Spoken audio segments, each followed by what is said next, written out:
Well, in February 1989, Belfast human rights lawyer Pat Finucane was murdered by loyalist paramilitaries in the home he shared with his wife Geraldine and their 3 children, Michael, Catherine and John. Geraldine was injured that day too. She and her family have campaigned for years for a full public inquiry into the death of Pat Finucane, but successive British governments offered report after report or limited inquiries. The family received an apology from David Cameron in 2012, but again, another limited inquiry. But in September of this year, the Secretary of State for Northern Ireland, Hilary Benn, finally announced a full inquiry into the killing of Pat Finucane, and I'm really glad to welcome his widow Geraldine to studio this morning. Good morning, Geraldine. Good morning. Thanks so much for coming from Belfast to be with us here. Not at all. Listen, before we get into those reports and the inquiries, I'd like to know a little bit about you and Pat before 1989, both from Belfast, but you met in Dublin. Well, I never would have met Pat in Belfast because he lived on the Falls Road and I lived in East Belfast, so our paths would never have crossed, ever. So we met when we both went to Trinity. Can you remember when you first met him? Well, my friend that I went to school with, who I shared accommodation with, her boyfriend was a footballer. Mm-hmm. So she had to go either Saturday or Sunday to College Park to watch him play football. And I had to go with her because she wouldn't go on her own. So Pat was a footballer. And after the match, you went to the football pub and met the players. And that's where I met Pat. Did you like him from the beginning? Yes. That was a quick yes. Oh, yes, it was definitely a yes. And you know what's interesting, Geraldine, because you said, of course, you wouldn't have met in Belfast. But for people listening who aren't from the north, explain why that is. Well, Pat lived in the Falls Road, which was a Catholic area. And I lived in East Belfast in a very middle-class Protestant area. And at that time, although I wasn't aware of the strife and the differences, I'd never really been made aware that there was any difference. So when 69 happened, when 1969 happened, I happened to be away doing voluntary work. And the people I was with brought me a newspaper and showed me riots in Belfast and said, you know, what's happening? And I hadn't a clue. I said, well, I don't know. And I didn't. And it wasn't until I met Pat and things got explained to me that I began to understand issues in Belfast and in the north, really. And tell me about your own parents. You grew up a Presbyterian, is that correct? Yeah. Yes. I went to Sunday school. I went to church, sometimes with my granny. But yes, in the brownies, in the girl guides, yeah. Happy childhood? Yes, it was, yeah. So when you met Pat in Dublin, albeit in Trinity, in kind of this cool liberal environment, were you both aware that you were a mixed couple? Was that something you were conscious of or not? No, wasn't conscious of it at all because you were in Trinity, you were far away from home and you lived the student life. So, no. And when you went back up north? Oh, well, when I went back up north, it was like, I was traumatised when I went back up north because Pat and I were going to stay in Dublin for the summer and we went up home for the weekend. And the weekend we went up, Pat's brother was killed in a car accident that weekend. So we didn't go back down to Dublin. And we ended up in a Catholic estate where his parents lived in an apartment in Leonardoon. Right. And I lived there for 7 years. But the first year was very traumatic. I hadn't a clue what was going on most of the time. But that's where I had to be, so I had to learn to live in it. You were a teacher? You worked as a teacher? Yeah, it was the quickest job I could get to earn money. Pat got a job in a solicitor's office, and they gave him £10 a week. And when they heard he was married, they upped it to 11. But it was only enough for his bus fares and his lunches. So somebody had to work quickly. So that was Geraldine. There was no option. Now, you had 3 children, of course. Yeah. Michael Finucane, Yeah. John Finucane. Michael's a lawyer, of course. Yes. John's a Sinn Féin MP and also a lawyer, I think. Yes, Is that he correct? is, And yes. Catherine, your daughter's a counsellor. So you got married to Pat and you all lived together. What was he like as a dad to the 3 children? He was good dad, you know. Took an interest, played with the kids. Yeah. He did work a lot. And when the children were older, he was quite particular about messages on the telephone. I mean, the kids were trained from an early age. I mean, there were no mobiles. So course. You had the telephone in the hall. You had a jotter and a pen. And you had to take a message, who it was, and a phone number. Generally, it might have been Michael. John might have been a bit young. But, yes, that was when they were a bit older.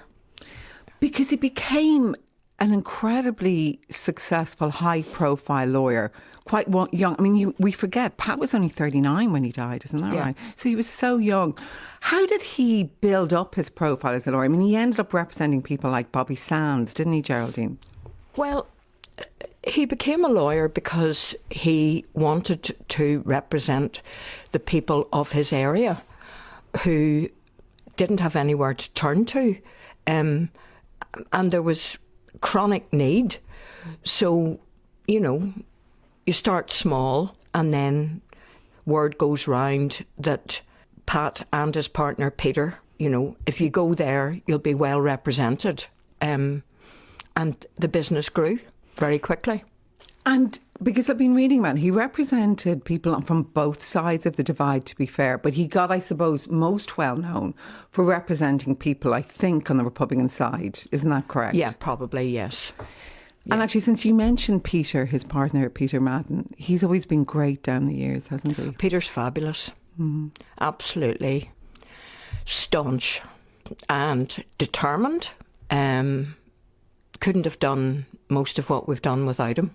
Now, look, I want to talk about the fact that you were in the kitchen one day as well, weren't you? And you heard Douglas Hogg in the House of Commons talk about Pat, or talk about solicitors who were very aligned. Explain that moment, because it was before Pat was actually killed. Yes, he said there were, I can't remember the exact quote, but he said there were lawyers unduly sympathetic to the IRA. And at the time, Seamus Mallon challenged him and repeatedly challenged him, and he just kept repeating what he said. He wouldn't say where he heard it, who told him, and it was quite shocking because I knew that when Pat went to police stations, his clients told him that they had, for example, they would say, you better get yourself a new lawyer. Yours isn't going to be around much longer. But I think up until that point, Pat felt that it was an interrogation technique to scare the client, but not a real threat against the lawyer. Because lawyers were sort of neutral. But when Douglas Hogg said that, it was, maybe we should think about this. And really, we had no time to do anything because Pat, that was in January and Pat was killed in February. So it was only a matter of weeks. Now, we're not going to talk about what happened on the day that Pat was murdered in the kitchen in your home, because I know it's too traumatic to go there. But let's just say you were having dinner with him and the children. Yes. These guys burst in and they killed him, right? In front of you all. I know you'd some shrapnel as well, because a bullet ricocheted, didn't it? Yeah. So the next morning, when you wake up and your husband's dead and that trauma's happened, how did you deal with that? Well, I had a lot of support from my family and Pat's family, and really they just ushered me along. And they made decisions, you know.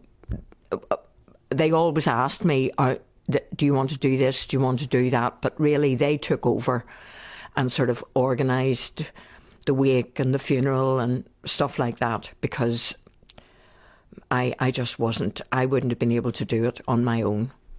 But the support was there, and that's how I got through.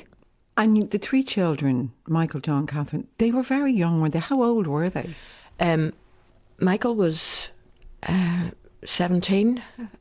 No, 17. Yeah, Catherine was 12 and John was just short of 9. He was 8 when it happened. And then how did you, in the coming, I suppose, weeks, try to explain all of this to your children?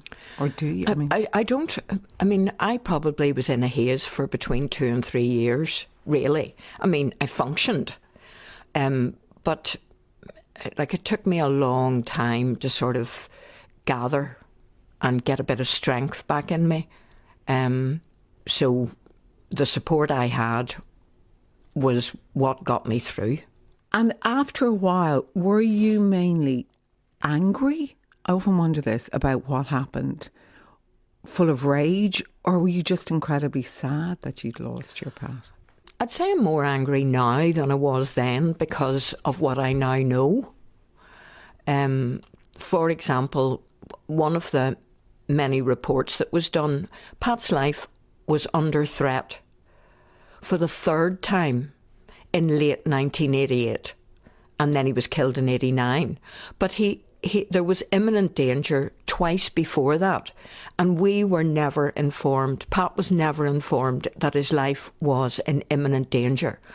Otherwise, we would have been conducting a totally different lifestyle. Mm-hmm. We would have been more security conscious. So that's why I'm more angry now, because it could have been prevented. Pat could still be here. I think for the first number of years it was just shock, and there were questions that needed asked. So we just started asking questions, and information came out very slowly. So you had sort of a normal life, and then you'd get some information, and, you know, so it took some time for the whole thing to gather momentum. You stayed in that house, which I find interesting. Why did you do that? We weren't long in that house, and this was going to be our family home. And I have a bit of a stubborn streak. Others might explain it in a different manner. But we had only just got that house, and I thought, well, I'm not giving up this house. You've wrecked my life, but, you know, I'm just going to stay here. I think it's great you did, but it was courageous you did. Well, the house is different now in that, you know, I've reconfigured a few things. So, yeah. For years and years, as you say, you were asking questions about Pat's murder. There were so many reports along the way, some limited inquiries.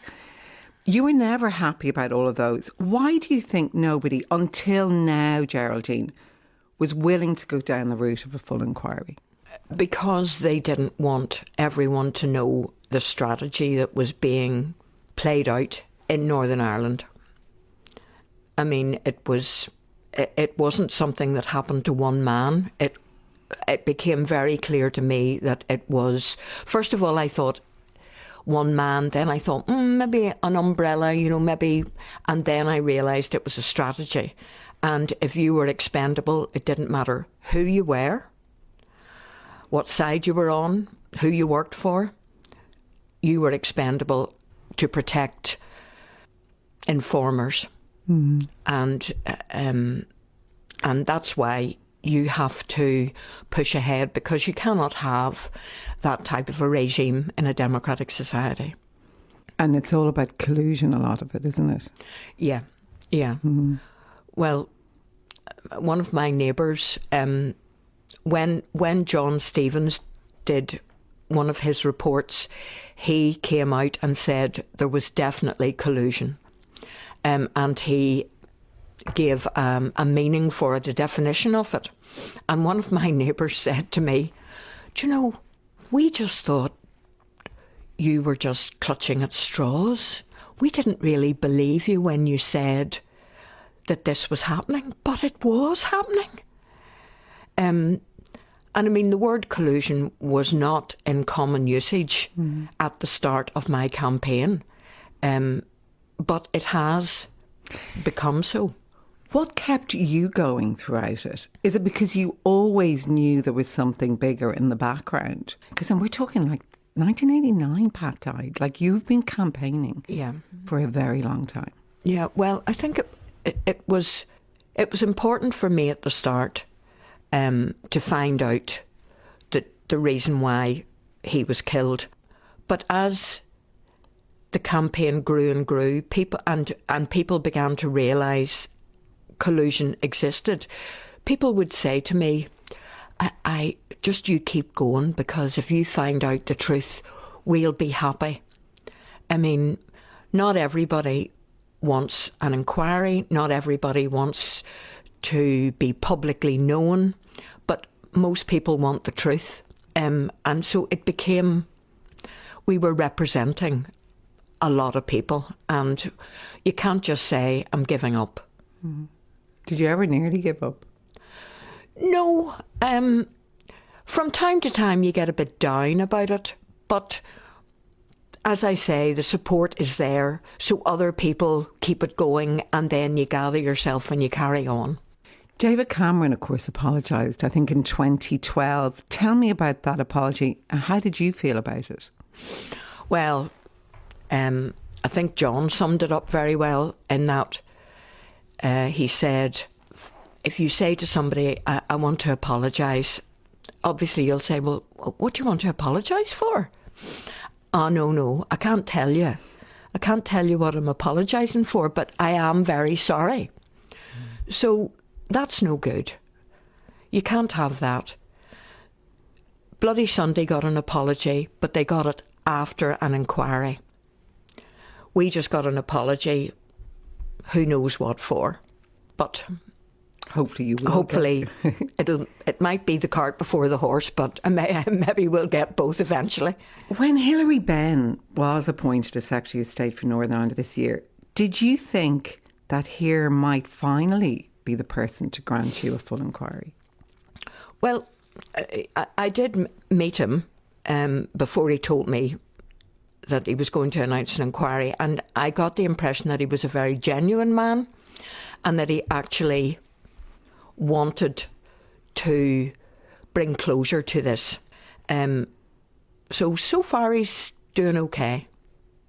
How did you feel when he told you that it was going to happen? Well, I was quite shell-shocked, really, because I was well prepared to hear something that I didn't really want to hear. So I had all these... tried to be diplomatic about it, about why we couldn't accept what he was going to offer. And then when he said he was going to announce an inquiry, for once in my life, I was a bit speechless. Do you know yet what the terms of the inquiry will be, when it's going to begin, and who'll be on the panel? No, we don't know any of that. Peter has written to him, asking him about it, but so far there's been no real engagement. So what we are doing to make sure that they do it right is we're contacting supporters who have been very strong in our campaign. For example, the Irish government. They have always supported us, right from Weston Park, which was way back in the early 2000s, when they couldn't get the British government over the line to announce an inquiry. But what they got them to do was agree to look at 6 cases north and south of the border and appoint an international judge. And if he came to the conclusion that there should be an inquiry in any of the cases, the relevant government would instigate the inquiry. And it was Judge Peter Corey from Canada. And in Pat's case, he said there should be an inquiry. But the British government didn't announce the instigation of the inquiry. But the Irish government have kept on, and I know that now that the inquiry has been announced, that they will make every effort to make sure it's credible and not something that is not worth the paper it's written on. What would you say to people, Geraldine, and given your own background, I suppose you grew up in a Presbyterian community, that there's a hierarchy of crimes here and that there's this full inquiry for Pat, and that other families who we all know who've been terribly, impacted by the Troubles, loved ones murdered, that they're not getting a full inquiry and they're upset about that. What would you say? Well, not everybody wants an inquiry. Not everybody needs an inquiry. There are different levels. Some people just want an inquest. Some people just simply want an apology. So to say that because one person gets an inquiry, everybody will want one, everybody won't. And I've spoken to a lot of people and they don't want an inquiry. They just... and when the Legacy Act came in, people who were midway through inquests that they'd waited for years were just stopped midway through. And Hilary Benn says he's going to reform the Legacy Act and reinstate things like inquests. There is a new recovery body set up that Declan Morgan is in charge of. I'm not sure how that will go because it hasn't been tried or tested yet. But there will be avenues for people to go down, which is only right. I know you've managed to live a full life without your beloved Pat. You love horses. You go to Spain a good bit. You've got 7 grandchildren. So life without him, you've carried on as happily as you can, haven't you? Yes. Well, they weren't going to wreck my life and my family's life as well as taking his life. I was very determined about that from the start, that we would be as good a family as we could be and not let them have another victory. That was my outlook. Well, you've certainly succeeded. Geraldine Finucane, thank you so very much for coming to Dublin today and being my guest. Thank you. And I think Pat will be really proud of you and your 3 children and the mother you've been. Thank you very much. And campaigner. Oh, right. Thank you, Geraldine Finucane.